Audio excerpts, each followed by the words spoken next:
The Valukas report, as you know, is extremely thorough, brutally tough, and deeply troubling. It paints a picture of an organization that failed to handle a complex safety issue in a responsible way. Chairman of Jenner & Block. He is a former U.S. attorney and fellow of the American College of The report, unfortunately, does not answer all of the key questions. It does not fully explain how the ignition switch was approved without meeting specifications, and then how it was redesigned in 2006. It does not fully explain why stalling was not considered a safety issue within GM. And Mr. Valukas, not just how it happened, but why did this happen?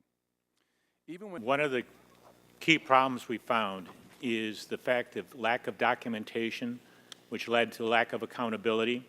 And I think a classic example of that was what happened in 2005 when we went back to find out why did they close the investigation into the Cobalt issue. And we found ourselves in a position where there were no notes with regard to the matter. The company's failure to report a safety defect in the... We did not find evidence that any individual had a piece of evidence in connection with this Cobalt recall which they considered to be safety information, which they deliberately withheld from somebody else. The stalling of the 06 Impala was a serious safety problem. I did include in the recommendation something which I think is very important for General Motors, which is they need to look at NHTSA as a partner in this issue and not somebody to be held at bay. With figuring out what went wrong, did not connect the dots. That's because we looked back and solicited from everybody that we interviewed information about whether something in the culture caused them to do something differently than they otherwise would have done, or whether safety became a secondary issue.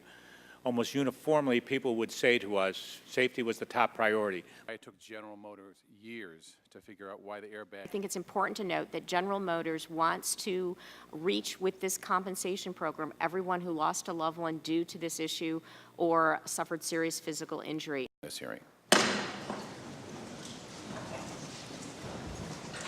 What I think we're signaling to the public is we take safety very seriously, and we're going to do the right thing, regardless if it's a vehicle where there's been, 20 made, or if it's something that happened over a longer period of time.